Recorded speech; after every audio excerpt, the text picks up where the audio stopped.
Just like the street lights lit this town, like a fire in a blaze, gotta burn it down. Can't be afraid to leave this out. We got this far, don't know how. I see danger in your eyes. They know we'll burn down the night. Coming just like the sunrise. You know that we gonna let it out. Tonight, we gonna let it out. Tonight, we gonna let it out. Just like the sunrise, we gonna let it out.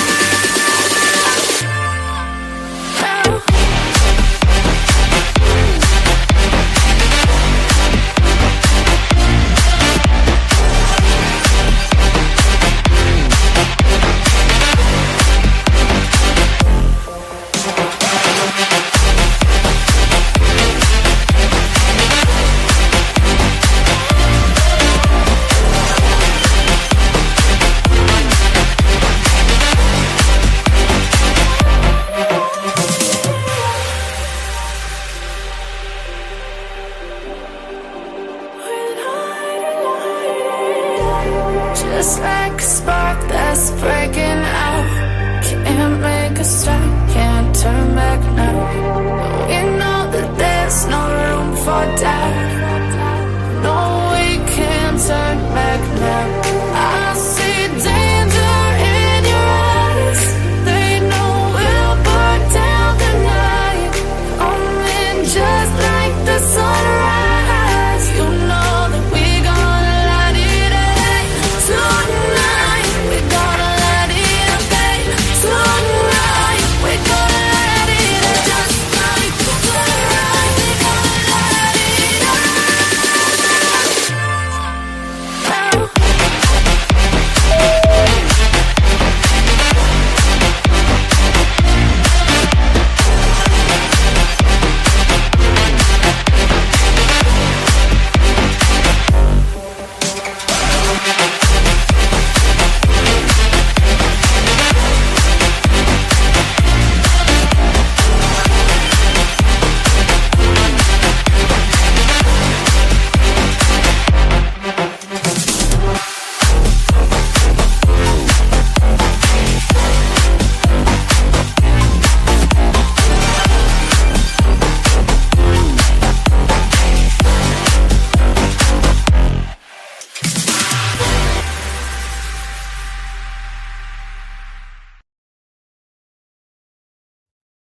Welcome in, everybody. Welcome to tonight's live, if I can speak there.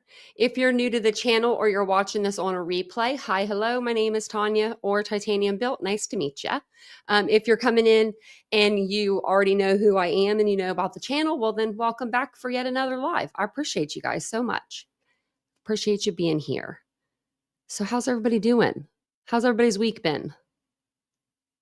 How is everybody doing? Let's see. I just want to see something really quick. But let me know if you guys have any good weekend plans or anything like that. If you have anything planned for this weekend, anything fun. Hey, Ladybug. I'd like to know what you guys are up to. Hey, Catherine. Hey, Mandy. Hey, Dawn. Hey, DM. Hey, Mary Beth. How you doing? Hey, Montachi. Hey, everyone. Let's get it. I love the enthusiasm. We do have a pretty awesome community here. We really do. We really, really do.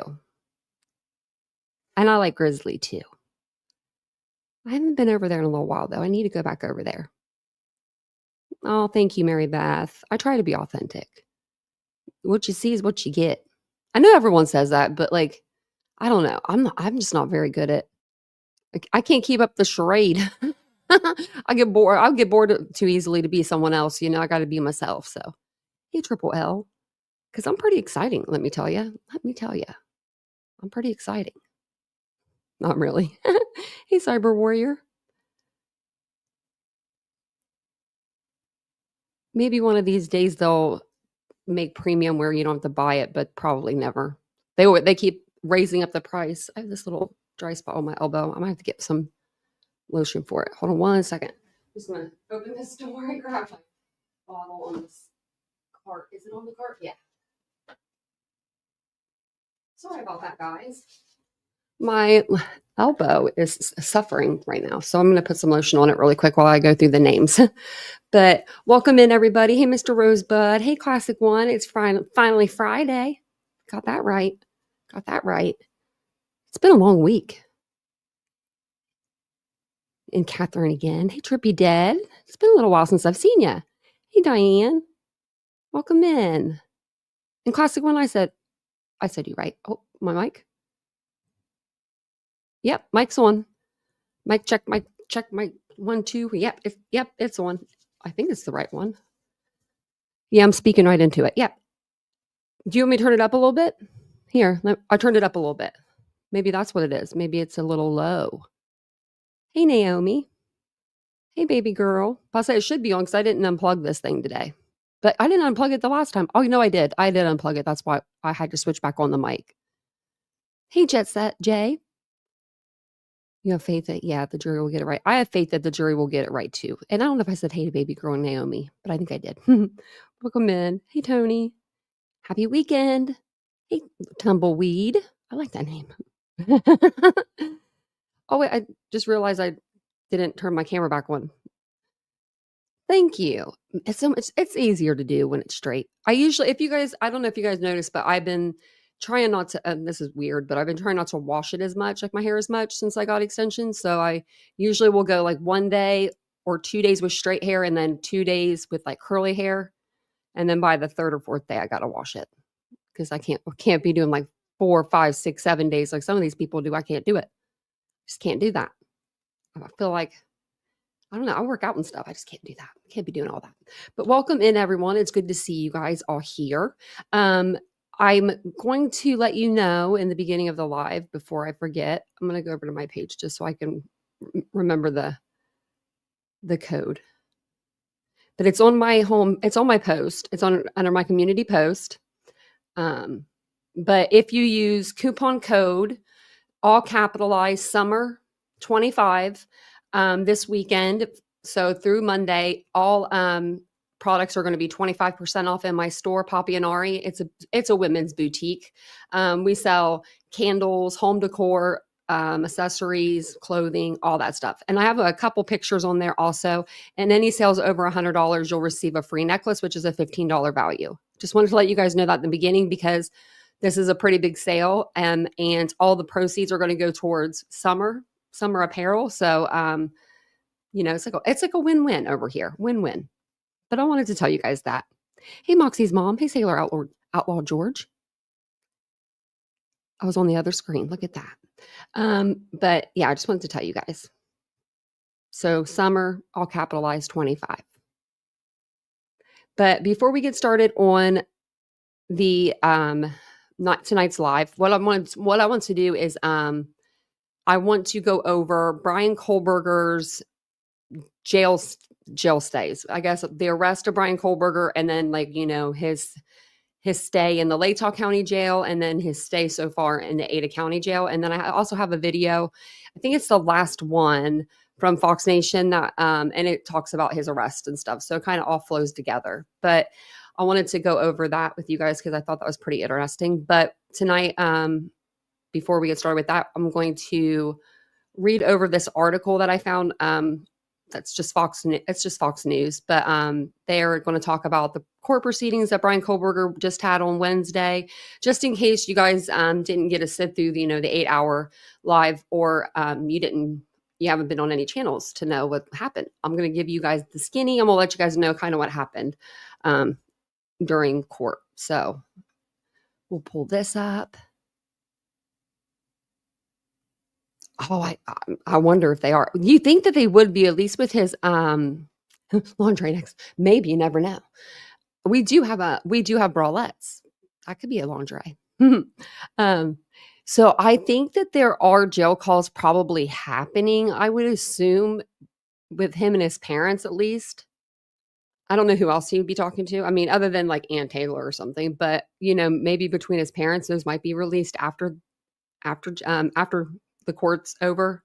If he's convicted, then they'll probably release those. I'm not sure if,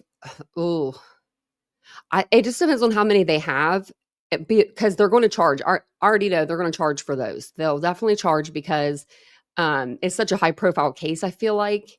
And they did that like with Letitia Stouts, I believe hers you had to pay for. I know Stephen Stern's case file was really expensive. It was like a few $1,000s. So I don't know how much is going to be to Brian's case file once we're done with trial, but or if they'll release anything. I'm sure that they will, but hopefully they don't like try to, charge us an arm and a leg for it, because, we ain't about that life, Kohlberger.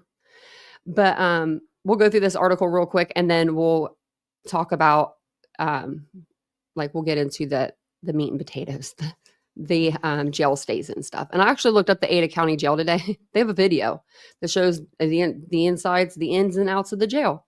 I was like, oh, interesting. Very interesting. Yeah, they'll wait to release it after the trial. Hey, CJK, welcome in. Okay, where are we at here? And if you guys don't mind just taking a second, hitting the like button, it really does help if we hit it in the beginning of the stream, and then it gets us into the algorithm, and it's just really exciting because then, more people will come in and chit chat with everybody.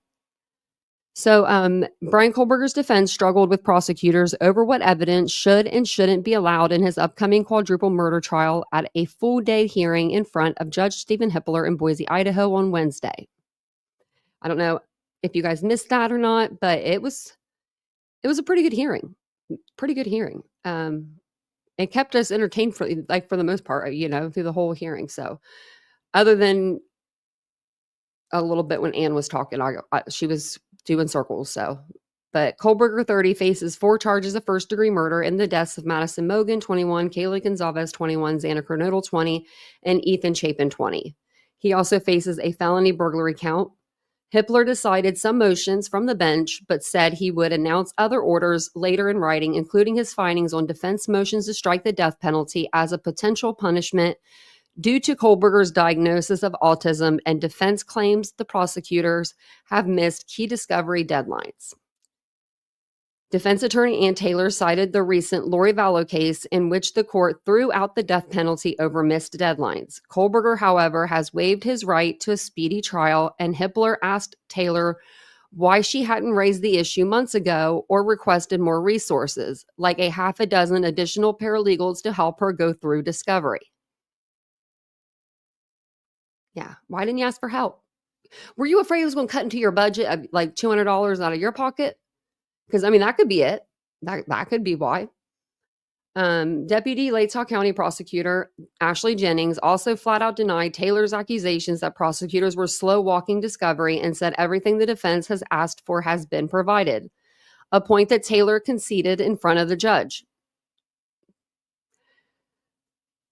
So Bill Thompson says it's all incriminating evidence. That's why the state is offering it. We're gonna have some good quotes from him by the time this trial's done, I think. This motion is not about withheld discovery, she said. It was instead about a vast amount of data, dozens of terabytes that she said will take years to go through. I think if we had it, we would have got through it. I think we would have by now. I have faith in us.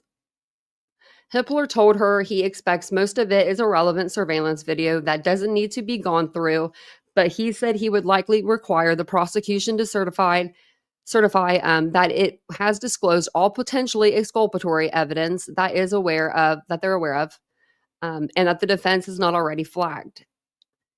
He said he would issue a written order later, and we haven't got it yet. I was looking today, so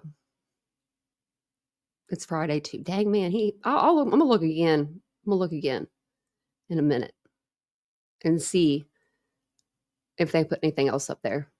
After arguments over Kohlberger's alibi, which prosecutors say cannot be corroborated by anyone other than the defendant himself, the judge and both sides appeared to agree that defense expert Cy Ray could testify about Kohlberger's whereabouts at the time his phone was shut off more than an hour before the murders.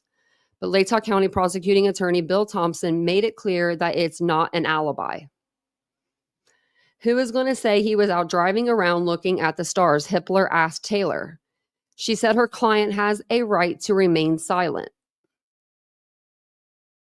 Is he going to plead the fifth?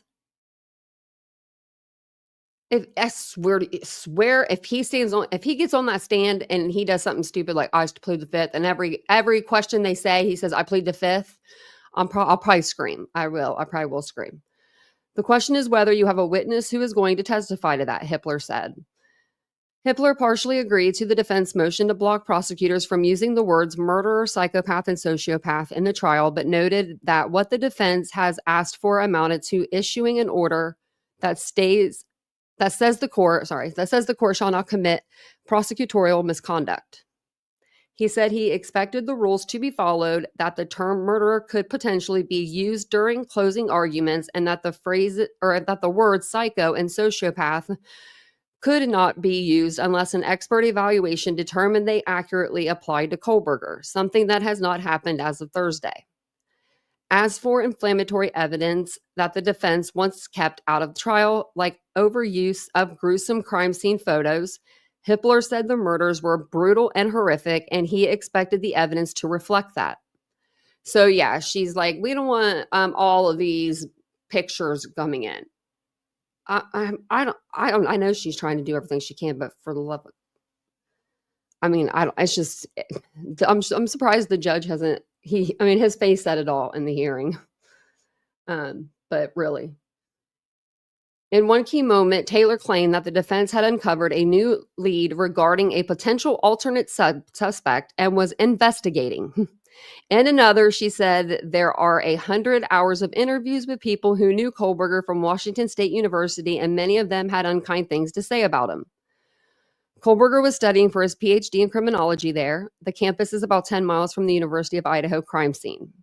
Prosecutors reveal that they do not expect any of the inconclusive DNA samples under Mogen's fingernails to belong to Kohlberger because they believe the attacker wore clothes to sufficiently cover himself up. The defense sought unsuccessfully to have a 2020 college essay Kohlberger wrote about a crime scene handling for DeSales University, where he studied for his master's degree in criminal justice, excluded from the trial. Judge Hippler also took issue with a defense expert witness who he said accused prosecutors of severe misconduct involving discovery materials regarding Kohlberger's phone tracking records without evidence. I don't want theatrics, he told Kohlberger's defense. I don't want accusations that aren't supported.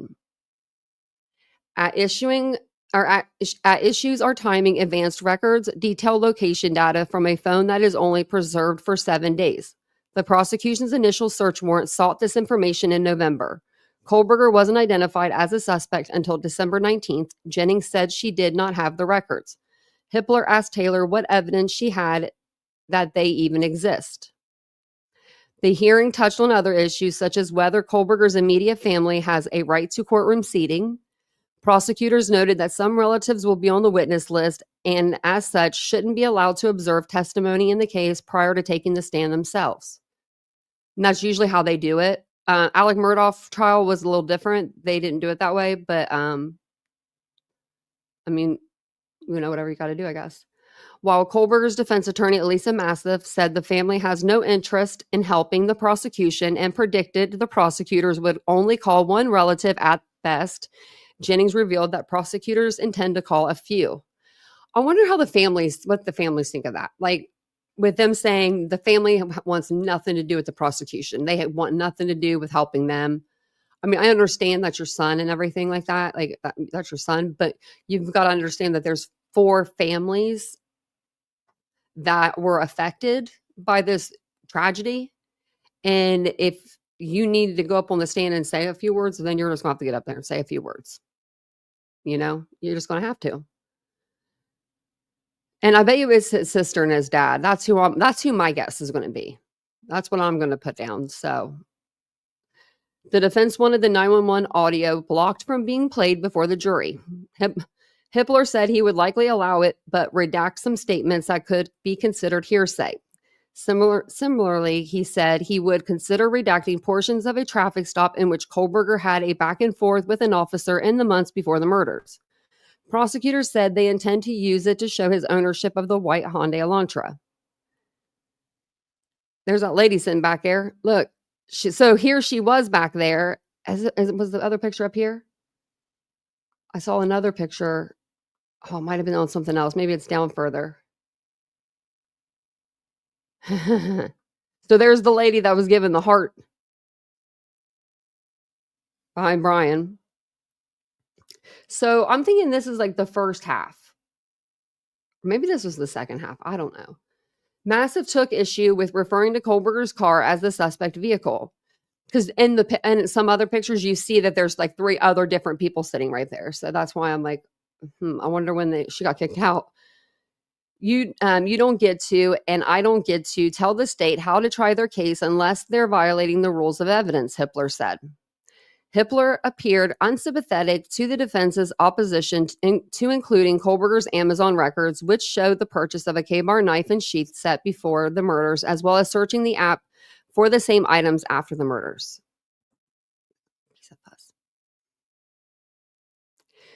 Maybe I'm completely out to lunch. And I meant to thank Mary Beth for those gifted memberships. Thank you, Mary Beth, for gifting out memberships. I'm so sorry. I meant to thank you. I was like, I saw it pop up on the screen. Sorry about that. Thank you. And whoever got them, welcome on in. I see it now. Welcome on in, everybody. And thank you, Mary Beth. That's very sweet of you. I didn't remember him saying this. Maybe I'm completely out to lunch, but as I understand it, to buy something on Amazon, you got to put it in your shopping cart and hit purchase. I remember hearing him say you have to put it in your shopping cart and hit purchase, but I don't remember him. I've never heard that before. I think it's like not there, like you checked out. Maybe I'm completely out to lunch, but as I understand it, to buy something on Amazon, you got to put it in your shopping cart and hit purchase, the judge said. That's pretty funny. Hippler said he would take a defense motion to block surviving roommate DM from using the phrase bushy eyebrows during her testimony. Taylor also revealed that in addition to DM's text messages and phone history that were released last month, the roommate's phone data, which shows she was also editing photos, saving new contacts, using social media, and a whole lot more. Hippler said that while older adults may pick up the phone and call someone, younger people are just as likely to reach out over social media. And when Hippler said that, I was like, yeah. Like, I mean, that is true. Like, that is true. We are living in a social media day and age. I mean, we really are, like where I would probably pick up a phone and like maybe I'd call like on the phone or maybe text. They'll go to like social media, somebody that's even older than me, that did more like, we had landlines growing up, but that had like landlines their whole life or didn't even have a phone growing up. Those people would probably pick up the phone and call or go there. I think people are we just grew up in different generations, but I don't know about the editing photos and stuff. I don't know why you would be doing that. Unless you're just trying to do something to like not know, like to be unaware of what's going on around you. I don't know. But it says, I'll be interested to hear the testimony of the 2 young ladies, he said, referring to DM and the other surviving roommate identified in court documents as BF. Kohlberger could face the death penalty if convicted unless Hippler rules in his favor on one of the motions to strike it. A judge entered not guilty pleas on his behalf in May 2023. The trial is expected to begin on August 11th. And we'll be here for it. Hey, Betsy Ross. Hey, Pretty Hate Machine. Is that you, Mia? Yeah, it is. She's snoring. Hey, Lisa. Do you hear her? Mia, you're distracting. Like, hold on. You can't.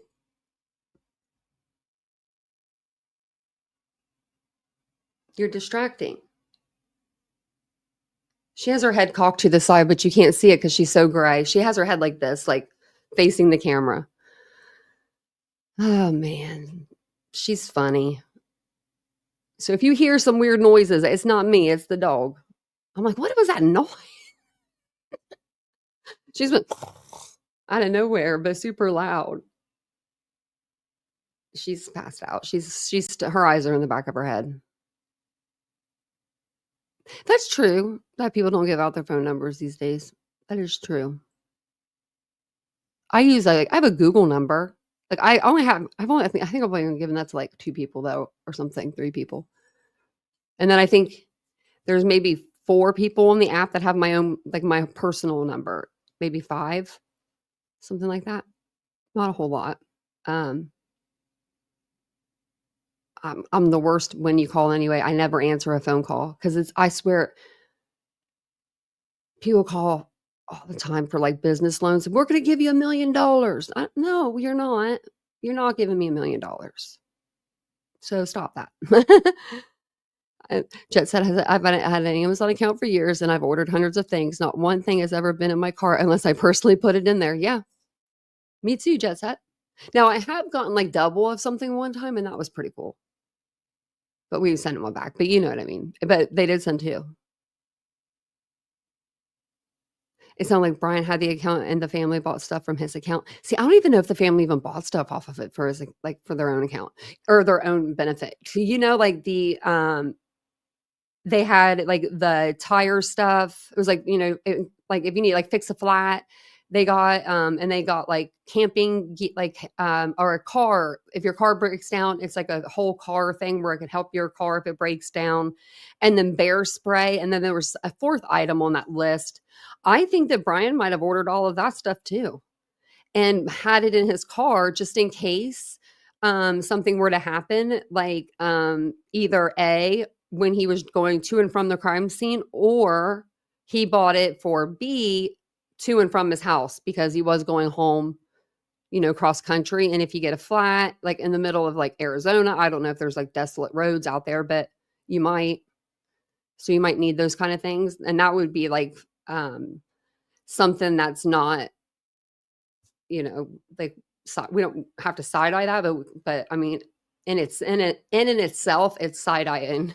Like, it makes you want to side eye it because it's like, well, what do you need all that for? But I mean, he could have been getting it for when he was, I guess, going cross country home. He did say that, Ladybug. I think he felt bad because he just told her earlier about disbarring. He was talking about disbarring, and then he was like, yeah, it's been fun. I'm like, oh gosh. So tonight we're going to talk about the arrest of Brian Kohlberger. So we just went over the court proceedings and caught up with the court proceedings. But the first video that I want to go over with you is this one from his first arrest back when he was in Pennsylvania. And this is his former attorney, Jason LaBar. I don't know if you guys remember him or not, but he went on Kumo and they talked about Brian's arrest and how he was shocked that he was, you know, being arrested and what he had to say when he was arrested. So let's see what his attorney, what his attorney had to say.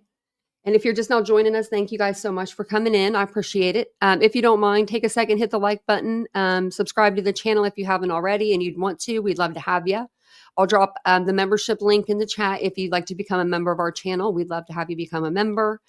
And I'm going to go ahead and play this. So this is from this is like right after Brian was sent over to Latah. So this is like a couple years ago. Let me see the date. I want to give you the date because of January 16th, 2023. So right after he, you know, got over to Latah County. Your sense of the man and in the context of the situation. Hey, Kathy. Hey, Phantom. The man is an intelligent man, Brian.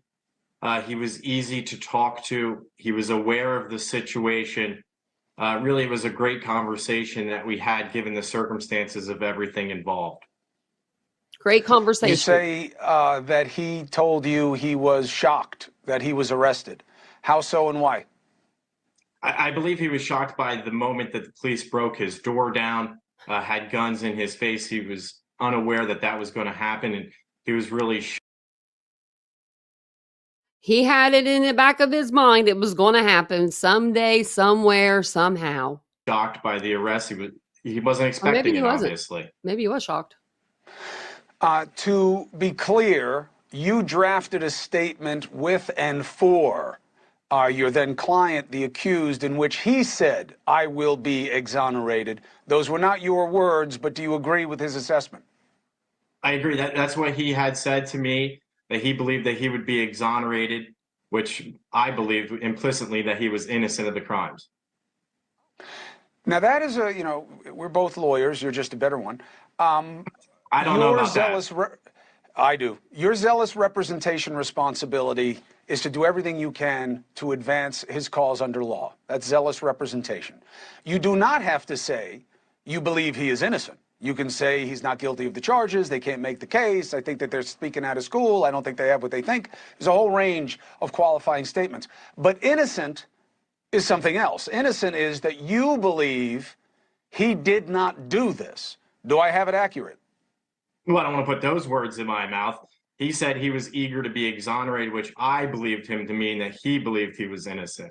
I wasn't judging the case at that point in time. I didn't have the affidavit of probable cause. I knew none of the facts, and I didn't ask Brian about any of the facts or circumstances surrounding the case either. Remember when the first time he shaved? Look at his face. Oh, he's graduated. You know, he's grown. He's grown. Okay, that is very important, and I apologize because I have been slapping you around for making such a heady assessment so early in the case. But now that we put out the statement and you're saying, no, this is what he told you, and that was your takeaway about how he felt about his own situation. Very different. I apologize for any other inference. I'm glad we cleared it up. Now, once you saw the affidavit, what do you think now? I said from the beginning, I read it 4 times through before I think I got most of it soaked in. I felt that it was a strong circumstantial case that's likely to possibly get stronger based upon other evidence that I would expect. But there's certainly holes. Whether or not the prosecution can close those holes is another story for another day. What is your biggest concern? Yeah, what's your concern there? I think the biggest concern is obviously his DNA on the sheath of. Now that I'm thinking about that, he probably was shocked when he was arrested, you know? He probably had no idea about that little bit of DNA on that knife sheath. He probably had no clue. He probably wiped it down, had his little gloves on, you know? And when he wiped it down, and then probably didn't think about it or something, and put the knife in and snapped it in with his bare hand. Just, you know, not even thinking about it. But he probably was surprised. He was probably like, how did y'all catch me? I'm this, you know, PhD student. I'm a criminology student. Like, I got my degree in criminal justice. Like, how did you catch me? The knife that was found in the room next to the Mogan body. We have to know what kind of DNA it is because there's a suggestion that goes like this, that it wasn't him. It was somebody he knew who he was with. Without violating, or this would only help his cause, do you have any reason to believe that it could have been somebody else, that he wasn't alone, that the man who was shot in the shootout at Washington State University, the security guard, is he relevant? I don't have any knowledge of another person being involved. Again, I never asked Brian any of the facts and circumstances surrounding the case. I made that clear from the moment I sat down with him that I was simply there to represent him for the extradition proceedings, and that his attorney in Idaho would really be taking the case over and would want to hear his story first. Is it unusual, even with that admonition, that people don't tell you why they're innocent and why they didn't do this, and here's what's wrong with this situation, help me, help me? It was certainly a unique situation for me. I've never had it like this quite before, where such serious charges an individual was facing. But I really wanted to make sure that he understood that I didn't want to know about the facts and circumstances. And I did cut him off several times before he was able to tell me anything about the case. He asked when he was arrested, we are told, has anyone else been arrested? Does that sound right to you? That's my understanding of what's out there. When I spoke to Brian about what he said to the police, and he did speak to police for approximately 5 to 15 minutes before invoking his Miranda rights, he couldn't recall what he had actually said to them. Did his disposition, his demeanor to you, play as someone... So he could have been saying some stuff to the cops. What did you say to him, Kohlberger? Kohlberger? Did you say it with an L? Man, that person got in my head. They live in my head rent free now. I don't even know who it is. Someone in the comment section. Was or was not connected to what happened. I don't really want to judge that. I treat my clients with respect and build a rapport with them, even for the short period of time that I was speaking with Brian. I wanted his trust for that short period of time so he understood what I was trying to do for him. I thought was in his best interest. I still believe what I'm doing for him even now is in his best interest. So I really wanted to build that rapport, and I don't question things like that. Who brought him in, I wonder? Like, I wonder if Brian was in the holding cell, right? Like calling lawyers, right? With the phone book.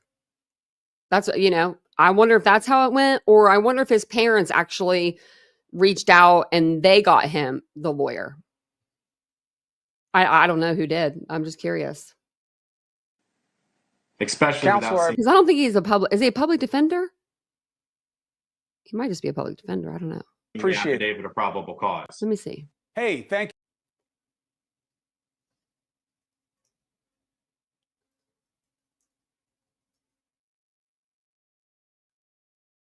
you. Yeah, public defender. So that's who got it. Okay. Well, now that we know. I couldn't remember if it was a public defender or not.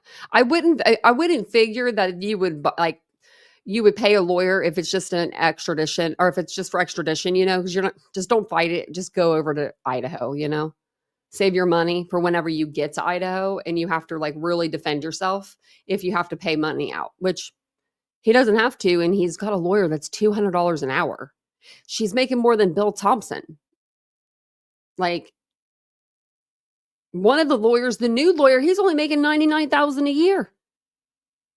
What? He went from making $197,000 a year to making $99,000, all because of his beliefs, his political, beliefs. But shoo, that's a lot of money to lose. So this next video is all about the Latah County Jail and the setup of it. That's what I wanted to get out of this video. But it is a former inmate, and they were there. I believe they were there when Brian Kohlberger was there.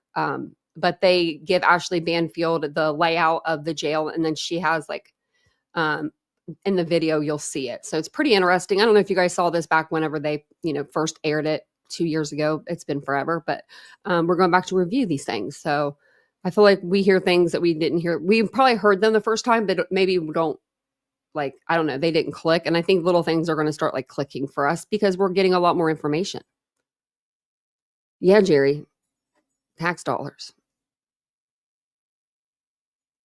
The the citizens of Idaho. It's a lot of money. 2 years, 2.5 years. I don't know how many times she goes to see Kohlberger every week, but if it is every week, I would assume it is. This is a very high profile case. And it seems almost in a way that she babies him in the way. She's a mother figure almost trying to be. I don't know. That's how I get. I don't get and not in a bad way, just someone that could be there for him. Because he doesn't have anybody. And if he didn't do it, right? Let's say he didn't do it. That would be a damn shame. To be locked up for 2.5 years and by yourself. See, now you'd hear me talking, you'd hear me speaking. Okay. But I'm gonna play this for us. And if you guys don't mind, like I said, I say this, I think, in every break. Hit the like button, hit the subscribe button, all the buttons, and I won't ask anymore because you guys really do a good job at that. So I appreciate you guys.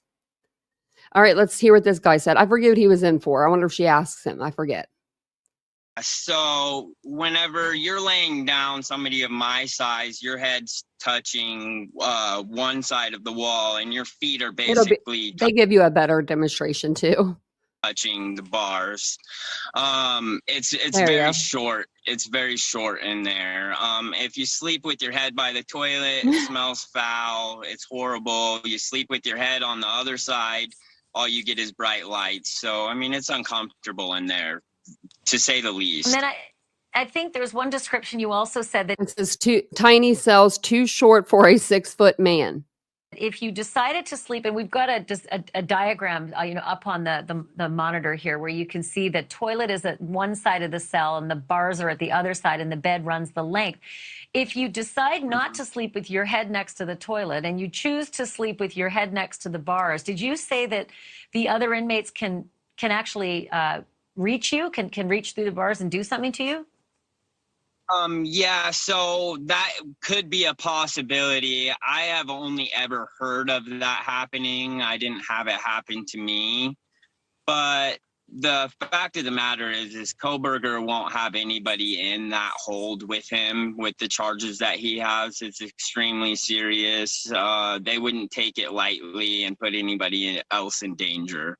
Someone get him a selfie stick. So when we look at the diagram, and it looks to be several cells all next to each other, and then sort of a common area with a metal table, and there's a TV, I believe, in that common area.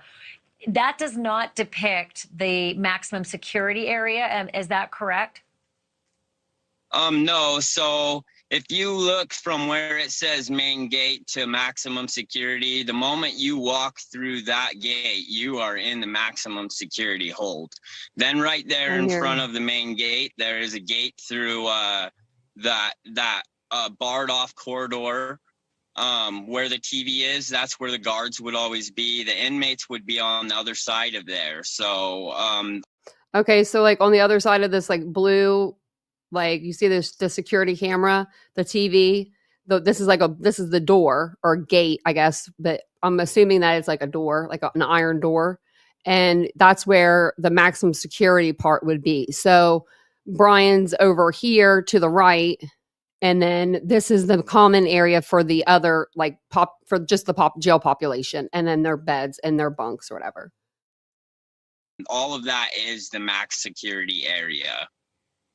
And it looks as though there's a camera pointing into each of those 4 cells. So, and again, just to be clear, those 4 cells that I'm looking at, were those all 4 maximum security cells? Yes, they are. So if there is 4 inmates in there at any given time. Oh, then maybe it is this way. He was making it sound like it was over this way. So I don't know. He's saying now that there were, earlier he said no. They will all be locked into each one of those cells for the duration of their sleep, or if they all are if they're all confined to their cells for periods of time, they will be let out one at a time for their rec time. Yeah, so there's different ways they go about holding inmates in there, but usually, more often than not, a murderer would be in there by himself with nothing but his thoughts. And at this point, it's accused murderer. I do want to ask you about the 23-hour lockdown that you said would be the standard protocol for somebody accused of rape or murder, which is the segregated area. Did you say that on occasion they forget about that 1 hour, that the guards get busy and that the inmates don't even get that 1 hour out to stretch their legs? Okay, so to be clear, I what I had said is there is a possibility of 23-hour lockdown for him. If he isn't locked down 23 hours, then yes, legally he is supposed to have an hour of rec time, no matter what, every day. They don't always. The jail is usually The jail is usually overcrowded, and there's not enough staff to be able to get everybody in and out for their hour of rec time. So you either get it or you don't. I mean, it's pretty hit or miss. So I doubt that their priority.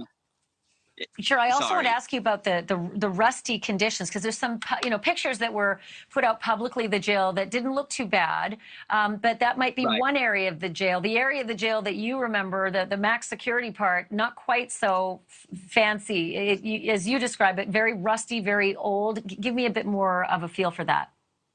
Yeah, so the pictures that are depicted online, those cells are general population areas. And the governor was coming, so they dressed it up. They painted just before those pictures were done. They had inmates paint them for things like coffee. The maximum security side, though, I mean, the paint is all chipped off. It's rusty. The drains are full of nasty filth. It's mildewy in there. The ceilings are extremely short. It's just a small claustrophobic metal box, and it's not fun. I mean, it's not fun. It's no way for anybody to live who's reasonable. But the thing is that Latah County does the best that they can with the funds that they have. So it is not their fault. I'm not trying to put any blame on the county or anything for like that. It's just the sad reality is it's not a very fun place at all. And he's exactly where he deserves to be through the duration of this trial. So the public is safe if he indeed is a murderer or not. He's just, I'm glad you said that. Very secure place. Thank you for watching. Go to News Nation. He's in a very secure place, he said. So we're going to, actually, I have to rewind this, I think. Maybe I don't. We'll see. Let me see if I have to. If I do, I'll rewind it really quick before we start. But it's going to be, this is like a Fox Nation special, and it's the Moscow murders behind bars. And it just talks about him behind bars. And then I also have, do I still have that up here? No, I'll find it. Oh yeah, it's right here. We can always look at the Ada County Jail too if you guys want. I have like a video of it. It looks, I don't have like of the, maximum security, but I just have but I do have the population area. So, let's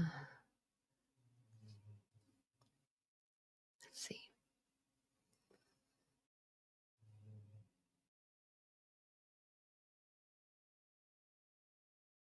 Okay. I don't have to, rewind it. Good. And I'm sorry if you guys can hear my dog behind me snoring, but she's snoring really loud. I don't know if you guys can hear her. She sounds like a full-grown man.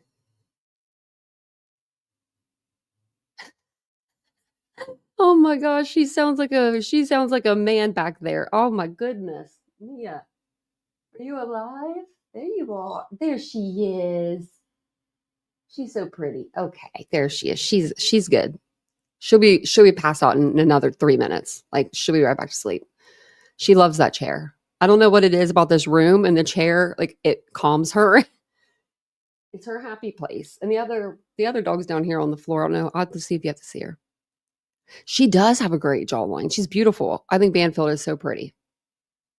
I think she's a pretty lady. And when she has she used to be on this case, I feel like she's lost her her zest a little, we got to get it back for her. Because she used to be really just on it. Okay, I'm going to hit play and we'll pause this as we need. And if you guys hear anything that you think, wow, that sounds like something that I wanted to replay, just throw it in the chat. I'll be in the chat with you guys and we can always, rewind it.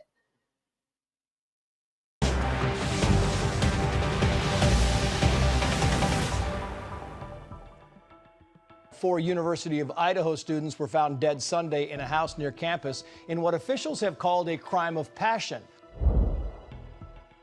These were four innocent kids that did nothing to anybody, killed with a Bowie knife in the middle of the night. A college town in mourning as police search for the killer of four University of Idaho students.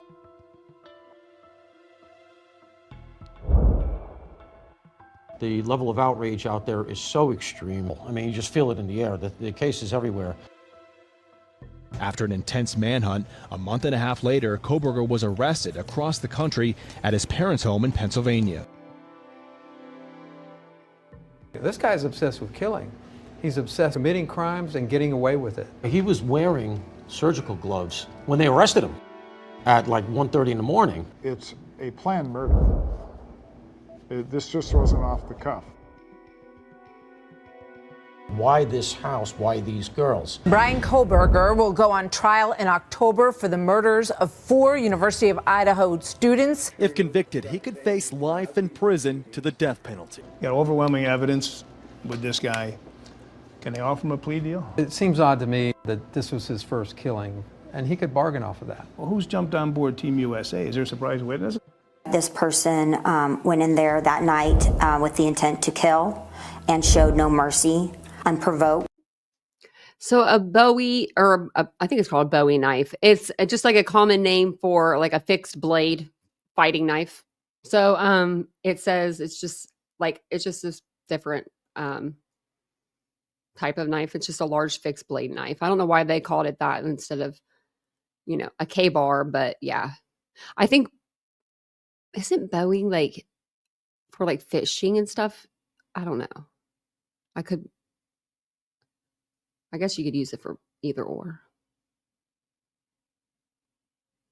Maybe it's because at this time, well, no, he's in jail, so we would have known what it was. Yeah, it's really and killed our daughter, her best friend, and their two friends. We are glad that we live in the state of Idaho with the death penalty.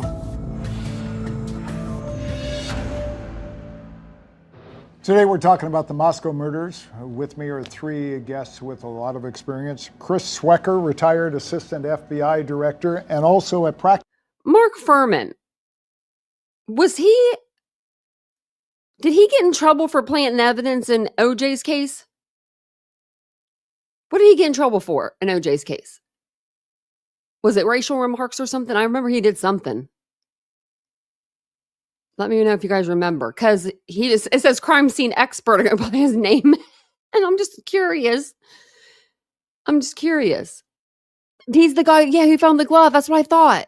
Debate room, okay, that's what I thought, because my dad videotaped that on the VHS player, so we had to watch it. Back then you had to watch what was on the TV if you were recording it on the VHS. So we watched the OJ trial a couple times actually, because we had it on tape after that. Lucky for us, lucky for us. But yeah, that's what I just was reading. Go for it on the fourth down. I was reading that. I was like, oh, look at that. Okay. And then lied about being a racist on the stand. Okay, man, debate room. I was, I think, 9 when that trial happened. And I have a pretty good little memory of that. I just remember my dad yelling about Mark Furman. Scene attorney. Crime scene expert. I'm sorry. In Charlotte, North Carolina, we have Paul Morrow, a retired inspector with NYPD, and Lenny DePaul, retired United States Marshal. Let's not waste any time. Best piece of evidence that you've heard so far, and the most convincing that we have the right suspect. Got to be the knife sheath. I mean, that thing speaks volumes. Picking DNA off of that thing and then swabbing Kohlberger. I'd agree. I think that's what it has to be, especially in this day and age when juries expect forensic slam dunks. They want to see that kind of technical information in a case. I would agree with you both, but the interesting part about all this is they didn't need the knife sheath.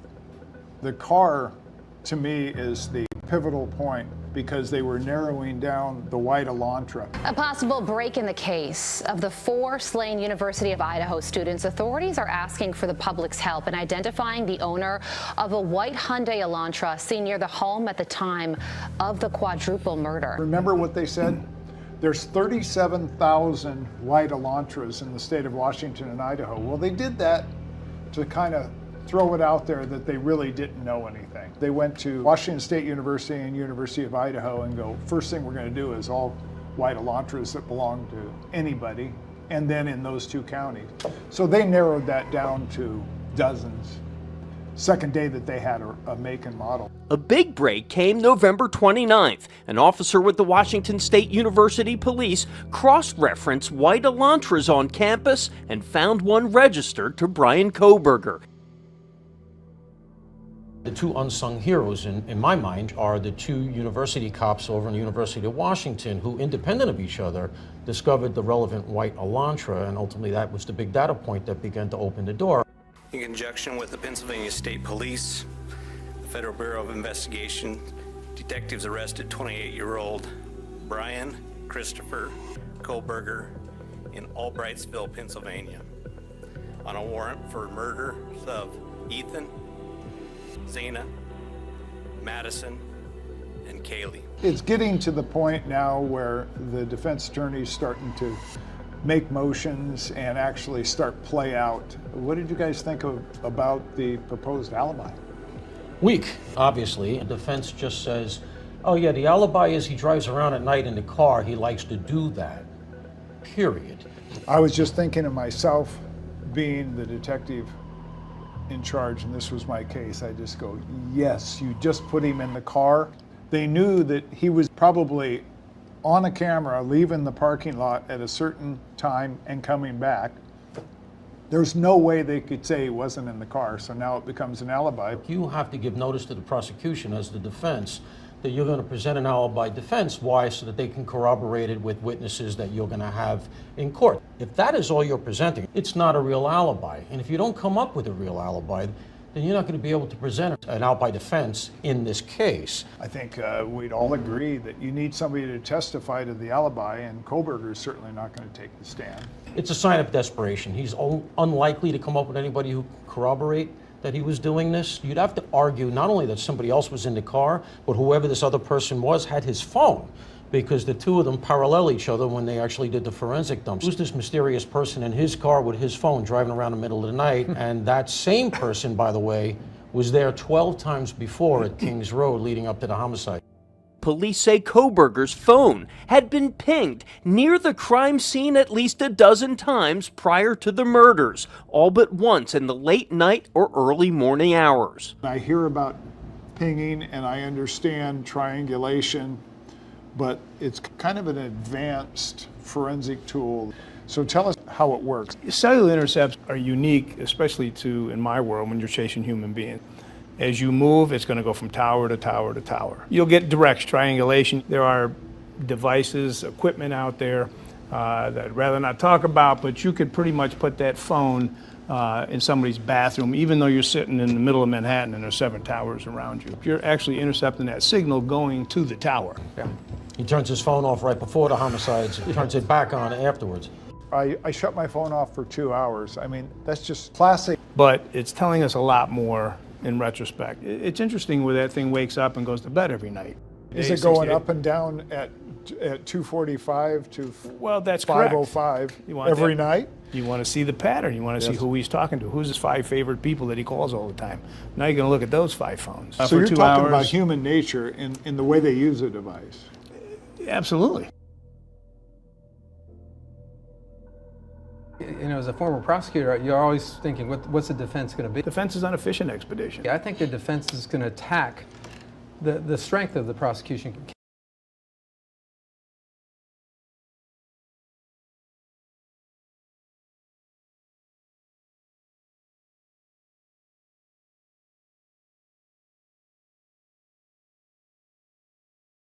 Case, which is the DNA, it's the cell phone tracking, it's the collection of the evidence. So if the DNA goes, it doesn't eliminate the Elantra and it doesn't eliminate the cell tower. If you eliminate the cell tower and you eliminate the white Elantra, it doesn't eliminate the DNA. Right. So to me, the defense attorney is in a rock and a hard place, and she's just shooting in all directions, hoping she hits something. She's just doing that, throwing sand into the gears to try to slow this thing down as much as possible. She's looking for a weakness someplace, as Chris said. I think there's going to be a pretty robust defense, and it's going to all be designed to just get one juror. When you're sitting in a jury box and you've got a defense attorney introducing all these different variables, things can get dicey in terms of how a jury processes all that information. Well, it also comes down to who's testifying, too. The revelation that a roommate of the victims actually saw the alleged killer having opened her bedroom door because she heard crying and a male voice saying, "It's okay, I'm going to help you." That roommate told police she saw a man who was dressed entirely in black walking towards her. She hurriedly shut and locked her bedroom door. The man left the building. Police say that man was Brian Kohberger. She already described the one thing that wasn't solicited by a detective. He wasn't really athletic, but he was slim, slightly muscular, with bushy eyebrows. Well, I've heard when people she said say that, I said, he's got a ski mask on because all she's seeing is this much. And she doesn't describe his hair, which is pretty distinctive. Race, she didn't give race. Everybody says she opened the door, and I say, I hesitate to have you imagine that. She's not opening the door. He just killed 2 people upstairs. He would not hesitate killing her. I have a feeling she cracked the door enough to see him walk down the stairs, and then Xana made some overture, some exclamation, and he went to her. She shuts the door. The strangest thing is that after she met Kohlberger in the hallway, she did not call the police for 7 hours. That's probably the biggest hole right there. You know, that's going to be a dangling piece of information that jurors are going to chew on. And it doesn't mean anything. We can all piece together why that probably happened. But jurors hang on to little things sometimes. And defense attorneys can amplify little things in front of a jury. It's not even clear that she called the police. The first call was apparently to friends. Friends came over, and then they used her phone apparently to call the police. So her role in it is not that clear. So how is that going to play off for the defense? If they attack her, they could turn the entire jury against them in 30 seconds. So what do? Ask nothing? I think the strategy would be to just elicit the facts. The other thing with her... I know she left the Kootenai Public Defender's Office last year, or was it last year or last month, or a couple months ago? Let's see, last month. I thought it was last year.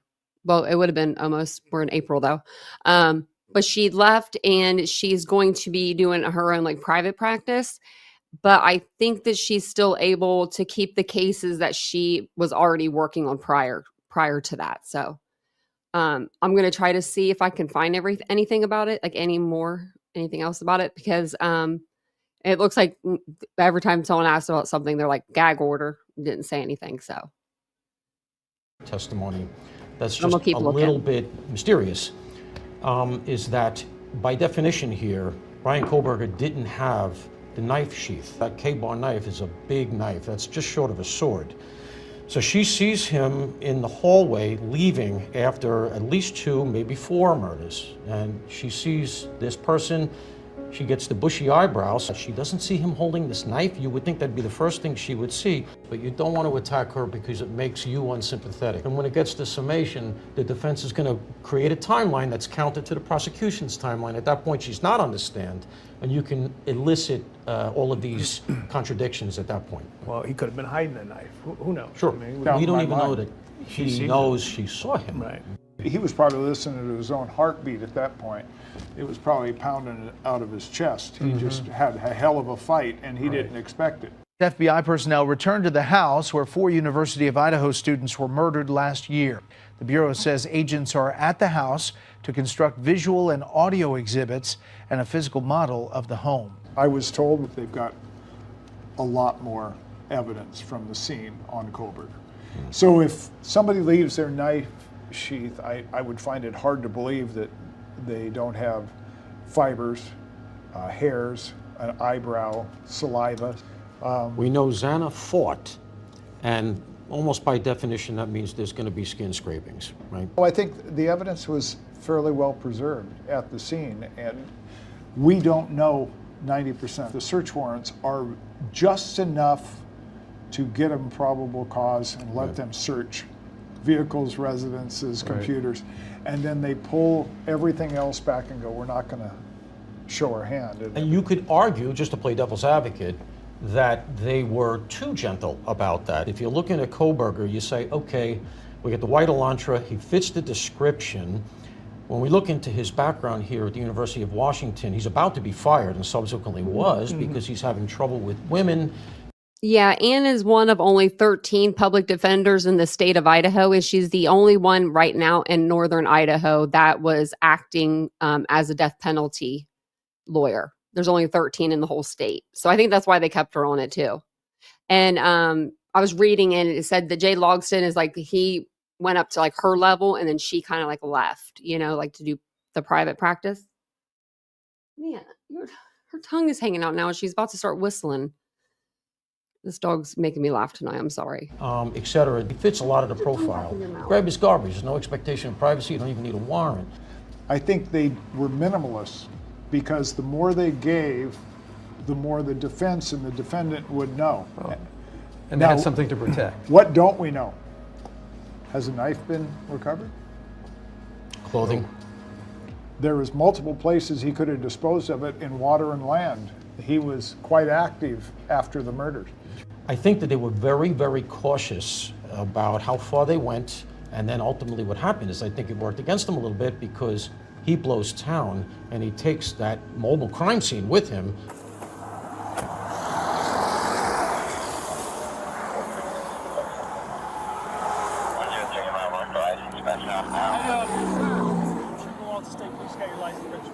Nobody dirty travels car. 2,300 miles to go visit your parents at Christmas and then drive 2,300 miles back. Desperate people do desperate things. When that noose started tightening, human instincts turned into animal instincts. He changes the license plate, drives across country. He wants to get the car out of it. It makes you question whether the dad was complicit. The father's phone, they've done a search warrant on it, I'll guarantee it.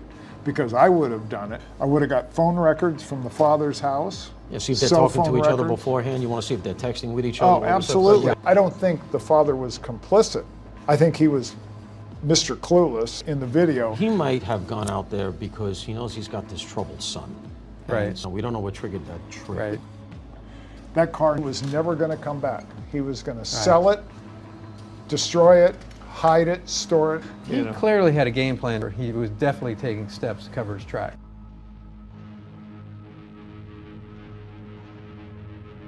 We don't know what they got out of the car, but I would be shocked if they didn't get a little bit of blood of one of the victims in that car that was on his feet. Luminol or something. Something on his gloves, on the knife. He had to put the knife down on the seat.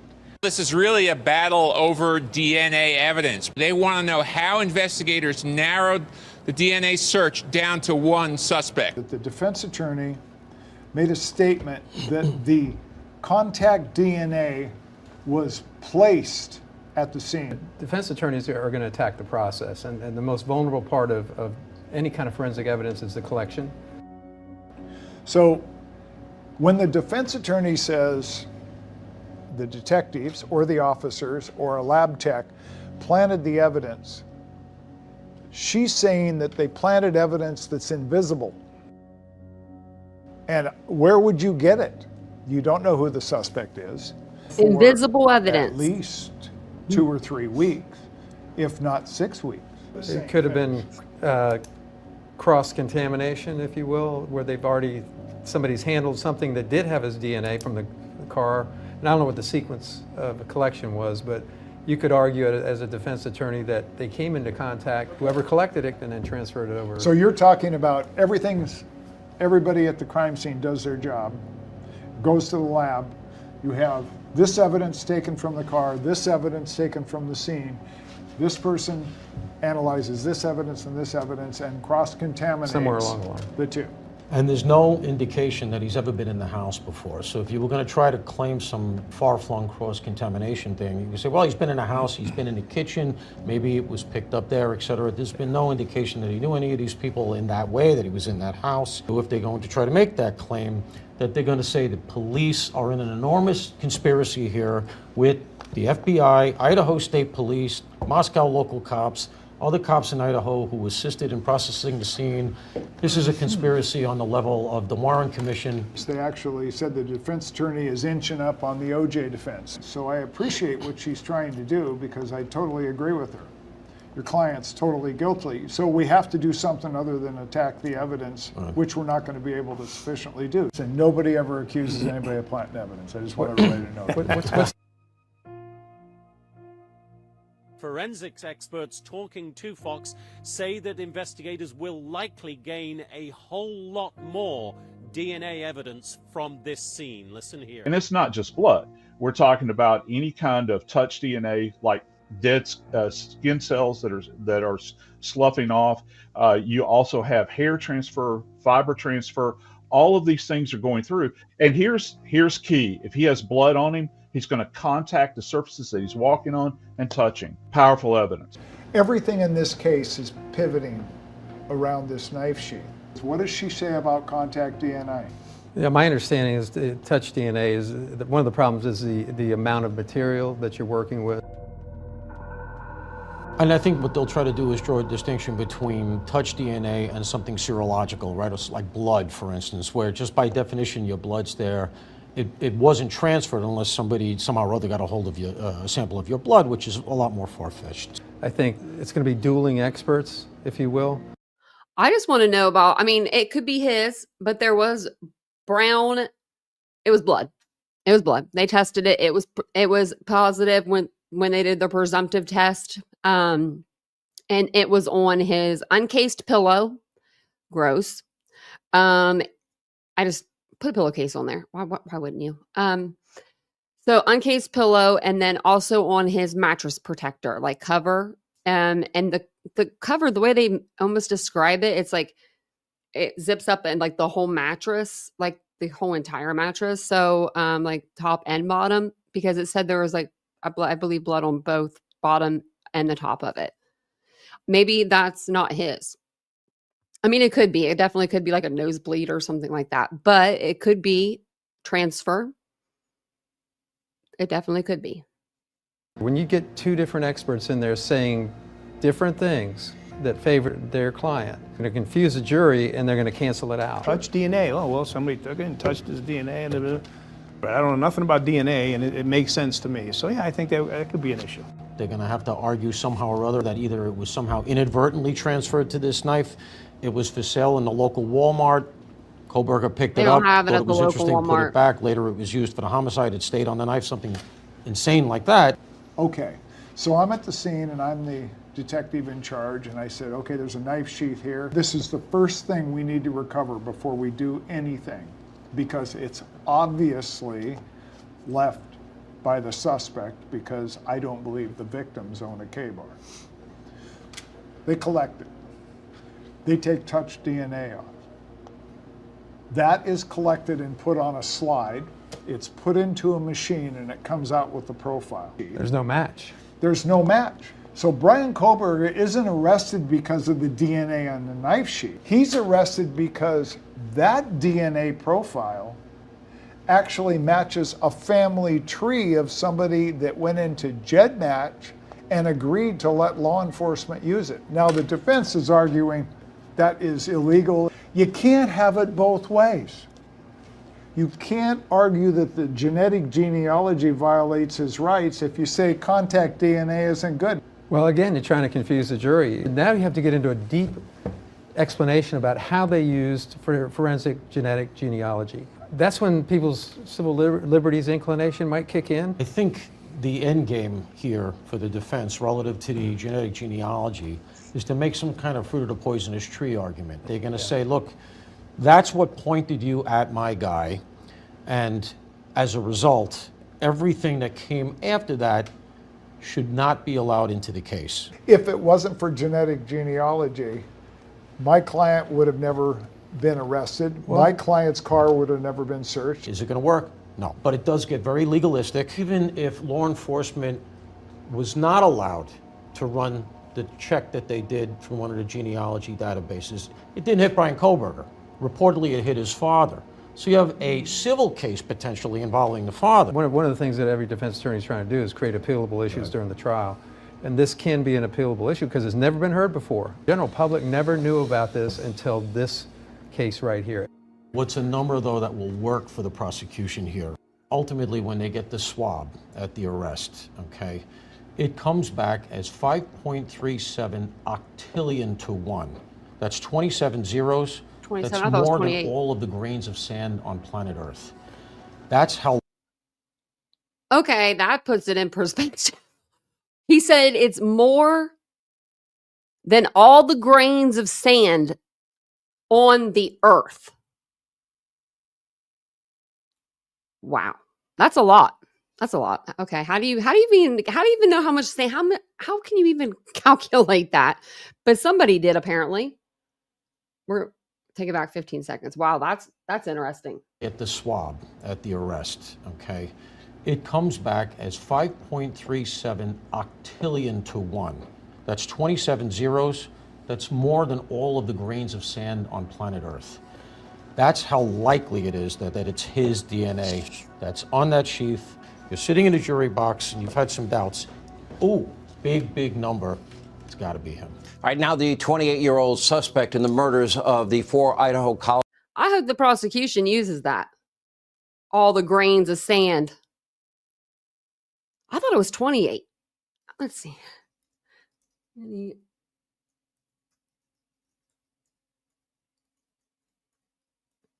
Because it's been a while since I've said the number. 27 zeros, it says, in the U.S. It's because it's 1 and then followed by 27, so it's like 28. But it says, while in Great Britain, it's represented by 48 zeros. Ooh. College students waived extradition today in Pennsylvania. A lot of zeros and will either be way. brought right to Moscow, Idaho to face charges.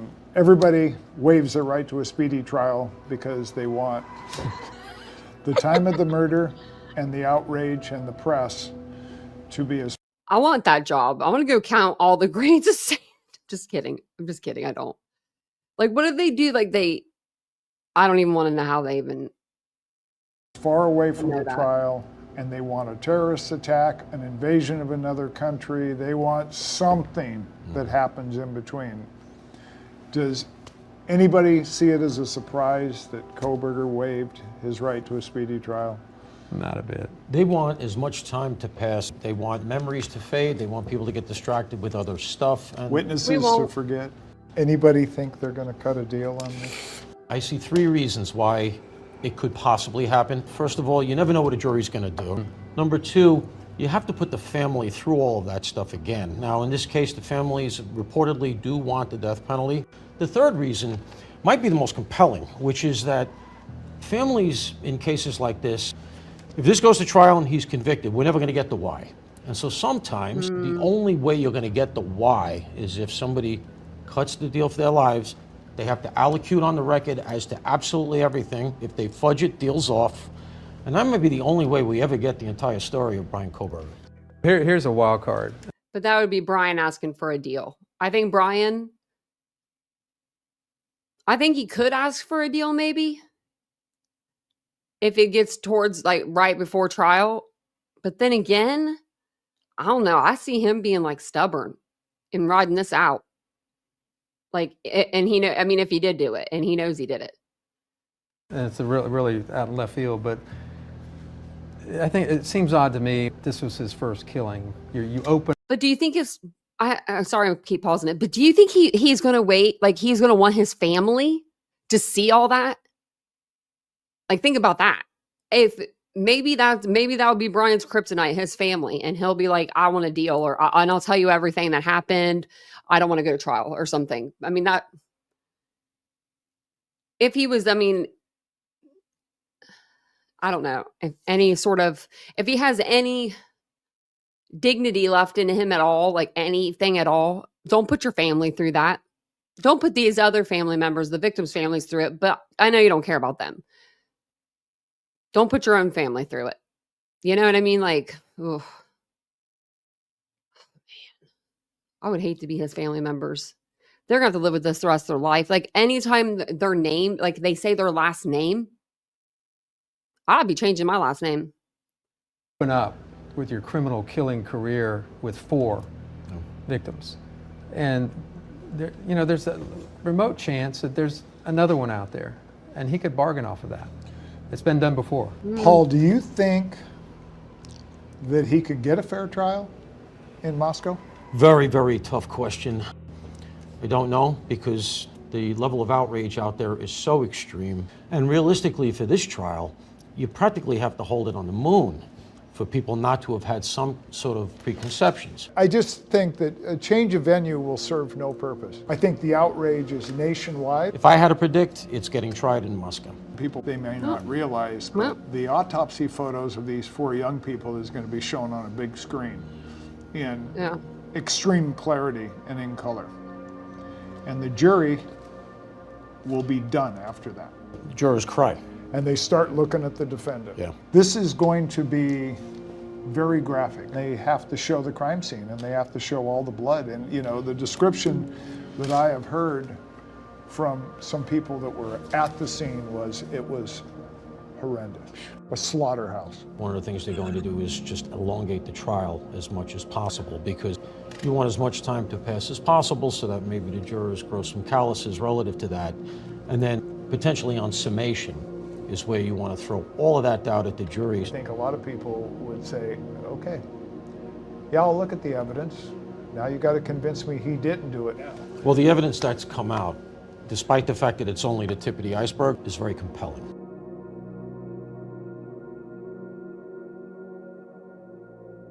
Do you think Koberger will be found guilty? No doubt in my mind. Mine either. I think he will be, but I think it's going to be a battle to get there.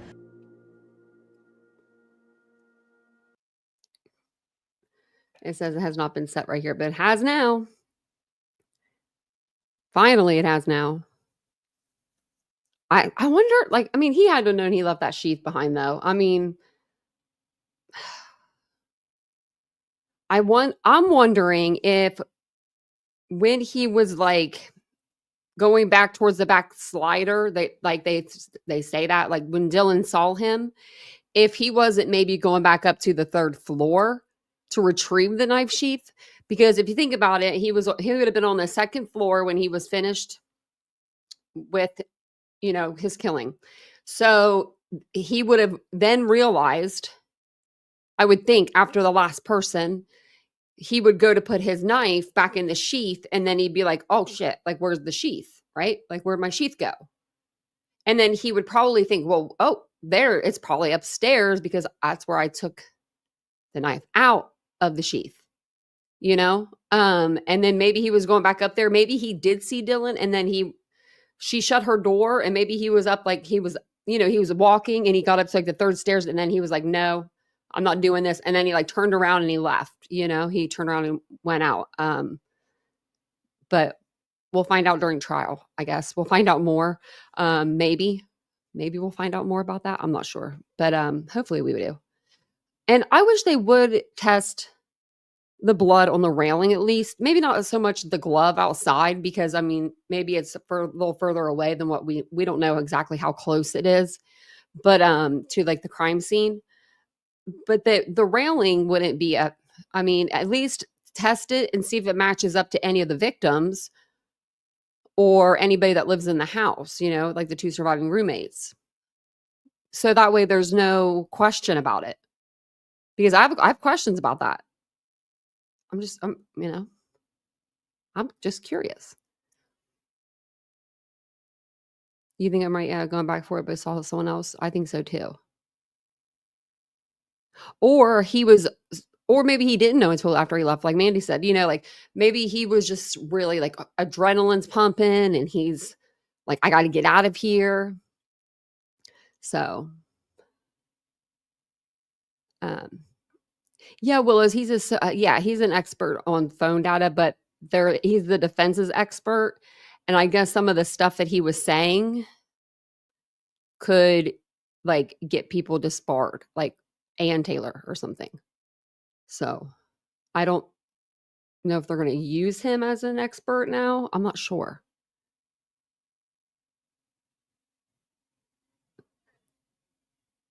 I'm just reading your guys' chat. I feel like he's proud of himself. He's a dangerous man. Yeah, he went back looking for that sheath, in my opinion. I think he lost it in a frenzy. Yeah. And it could have been the next day when he was back by there for 10 minutes, He could have been like sitting there contemplating for 10 minutes, like contemplating, do I go in? Because there's nobody here. Like, did I see someone last night when I was walking up the third stair, like to the third floor? Was there someone there? You know what I mean? Like, he could be questioning himself. And then he could have been like, okay, no, it's not worth it, and left 10 minutes later. He does smile at Anne. Yeah. Yeah, he spoke to that cop. Yep. He spoke to her pretty perfect. He's a capable, but in that selfie, he does look pretty proud of himself, Jerry. You're right. That's what I think too, Debbie. That's what I said. I think it might have been from Xana's, but and maybe it got on Hunter when he went down to maybe like check to see if she was, alive.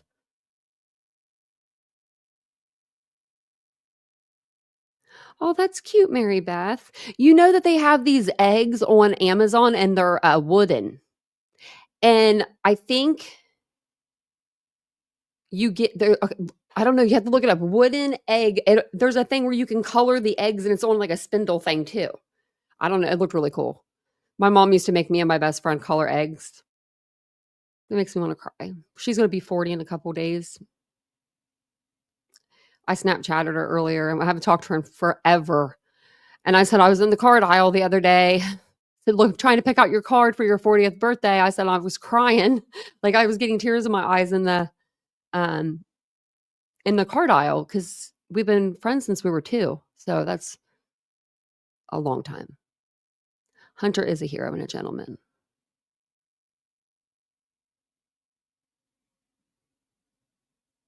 Yeah, they do like to see what's happening. He probably was thinking that people were going to be there, like he probably thought lights, sirens, the cherries and berries were going to be flying, and he thought it was going to be lit up like the Christmas tree. And he probably went back there and was like, "Whoa, what happened?" Maybe he did say, and then maybe he was like, "Did I see someone last night? Did she not call the cops? Like, what's going on here? What's happening? What's happening? What's happening?" Yeah, he probably was tripping. Yeah, I forget what it was called. I saw it on like the news the other day. That was a trophy selfie. Yeah. I was listening earlier where like Brian apparently had photos of one of the victims in his phone. And this was like a video from like 2 years ago. Like there's so many videos that I forgot about. Like, you know what I mean? Like I was like, oh dang. So we'll have to listen to some more of them. And then their timeline, I want to go back over like certain parts of the timeline from just like from this. I'll share the tab with you from this tab. I want to go over just like the DM statements right here, just like this little section here tomorrow. And then what else? I think that was it. Yeah. Oh, listen to this story. I'll tell you guys. I about had a dang heart attack tonight. So Vincent and I are getting ready to leave the house. We're getting ready to go to the store. I had to run to like 2 different stores and we went to eat. And so, Google wooden eggs. Yeah, that should be like wooden eggs for decorating or something. But we got this like rotisserie chicken and we didn't eat it all. So I threw it in the trash and I was going to take the trash down with me, right? When we left. Well, we're driving home and I don't know why I thought of it. Like this was like an hour and a half later. And I was like, did you take that trash out? Because I didn't remember taking it. And I remember I had my hands full. Us women have a lot of things we got to take with us when we go to the store or to the car, So I remember holding a lot of stuff. And he was like, well, I didn't take it. My heart went into my stomach. I was like, what? I said there was a whole chicken in there. I was like, our dogs ate chicken bones. And I'm almost in tears. Like I'm almost in tears, like in the car. I'm freaking out. And I'm like, oh my gosh, we're going to take him to the vet. They're going to have surgery tonight. Like I don't know what to do. Like I was like freaking out. Come up here and old Vincent took down the trash and threw it away. I was like, are you kidding me right now? I was like, I just had a heart attack for nothing. But I think it's because I sat up beside him and he didn't think twice about it. And he just, he just threw it away. But that was my scary story of the night because your dogs cannot have chicken bones under any circumstances. Like, no. Oh, you're so Andrew. Now, come on, Andrew. You don't want to see them. Believe me, you don't. You didn't even come in with a picture. I believe when DM heard I'm here to help you was BK going back to X's room for the second time to look for the sheath and realized one was still alive. Oh.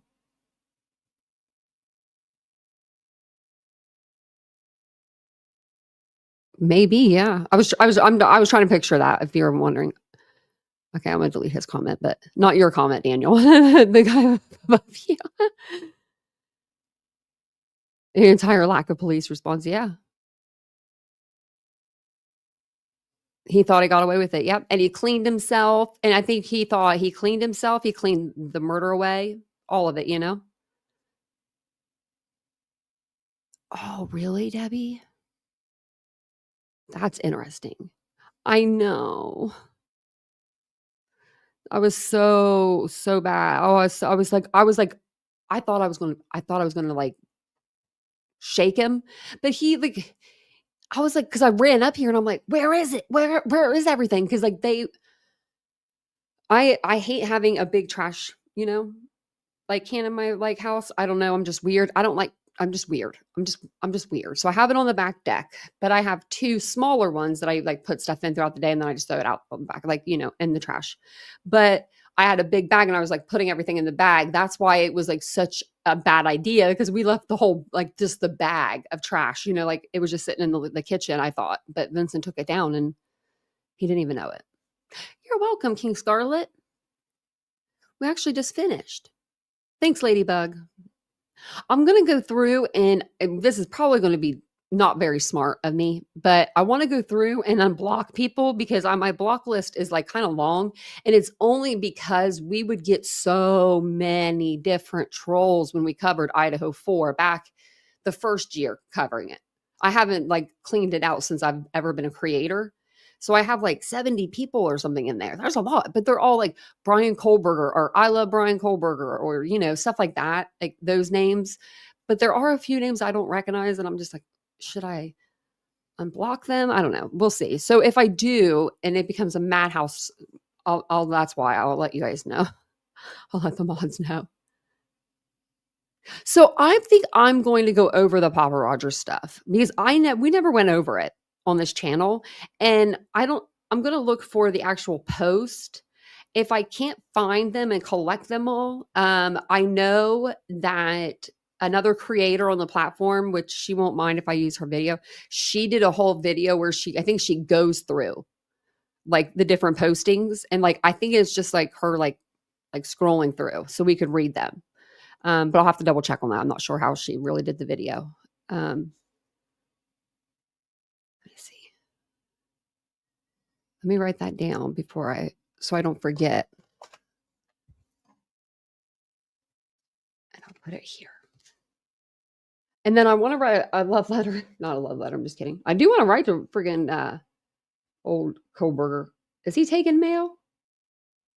Probably not. I wonder if all of his mail's like getting like filtered through Anne or what is going on with his mail. Oh, does she? Let me put her name down. I didn't know she had them. Yeah, because we never went over them. I don't know why.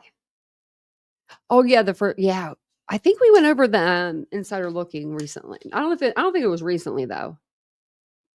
Let's just put it down anyway. Because I don't know what we were going over when everyone was going over the Papa Rogers stuff. But yeah. Like I don't know why we didn't go over the Papa Rogers post. I really don't. That's what Pretty Hate Machine. That's who I was thinking of, Jay. Yeah, that's what I was thinking of. Because I know Jay wouldn't mind if I used her video.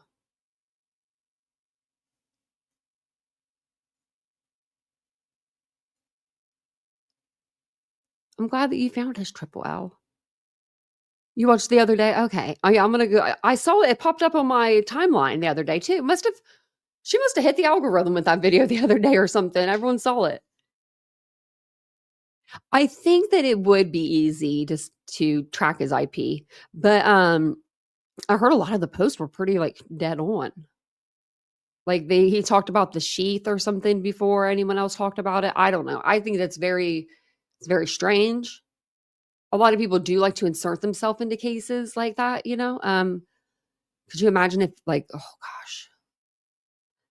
I can't even believe that the Hidden True Crime podcast or Hidden True Crime, they found like the Tapatalk account. That's the one we went over, the Tapatalk account. They found that from like 11 years prior. And I'm like, how did you even go to what the heck is Tapatalk? I wouldn't even known. Oh, that's okay, Petunia. Welcome in. Hey, Trips. Hey, Chris. What's going on out there on the streets of YouTube? I was going to look earlier and I forgot. Everybody losing their mind? I think I might go over the dumpster fire that is YouTube tomorrow on my second channel, but I'm debating on it. Oh my gosh. Children killed in buggy. Accident. Calls for safety. Well, yeah, I mean, what do you not have? They smashed into the back. Oh, wait, hold on. Okay. 3 Amish children ages 13, 10, and 9 have tragically passed away in Indiana on their way to school after a Mercedes GLA smashed into the back of their horse-drawn buggy, throwing the kids from it. Like, why were you... Oh my gosh, why were you riding that close to that buggy? Oh my, no. Their names were Glenda, Joe, and Daryl, and Devin Yoder. Yoder is a very popular last Amish name, isn't it? I've seen that a lot. They were killed in a tragic accident in Indiana where a Mercedes... Okay, I already read that, so... They were pronounced dead at the scene. That's sad. Probably on the phone, probably doing something they shouldn't be doing, you know. It's just... That's sad. Like, you know...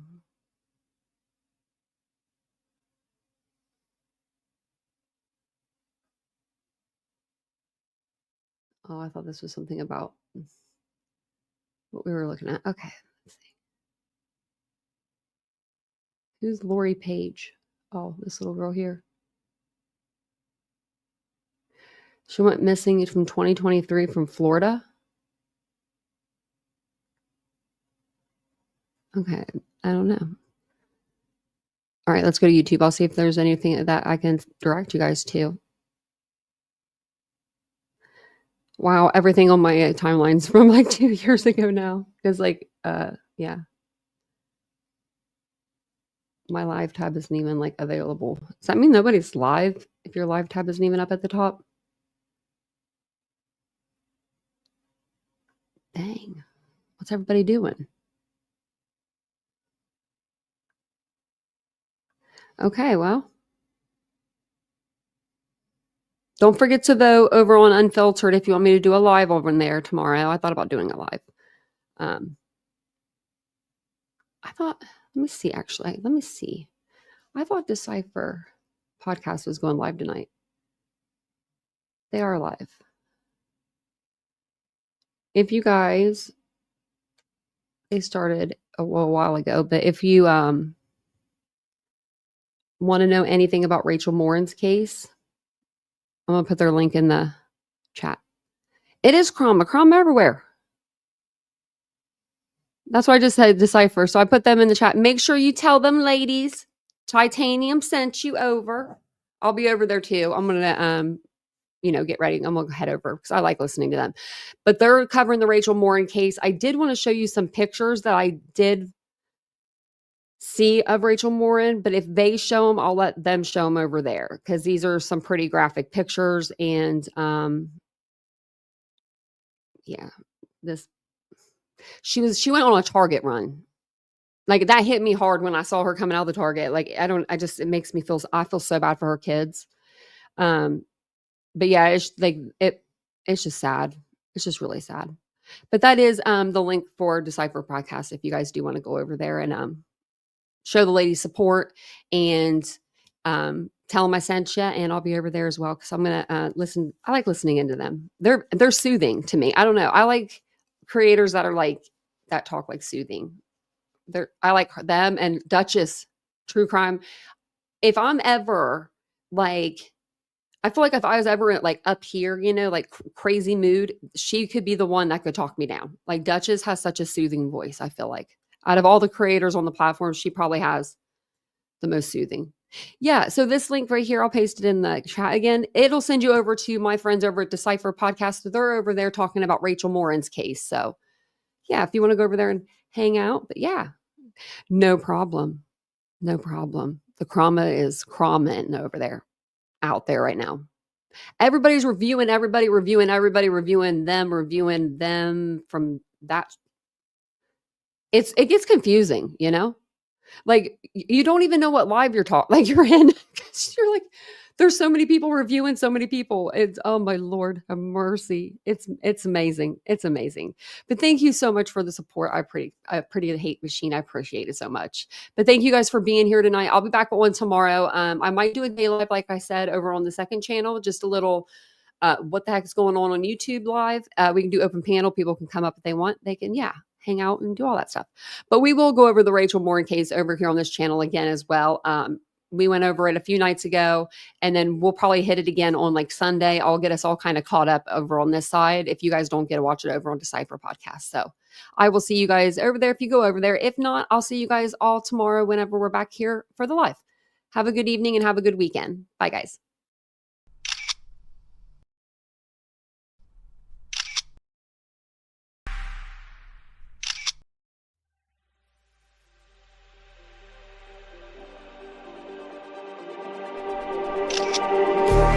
Just like the street lights lit this town, like a fire in a blaze, gotta burn it down. Can't be afraid to leave this out. We got this far, don't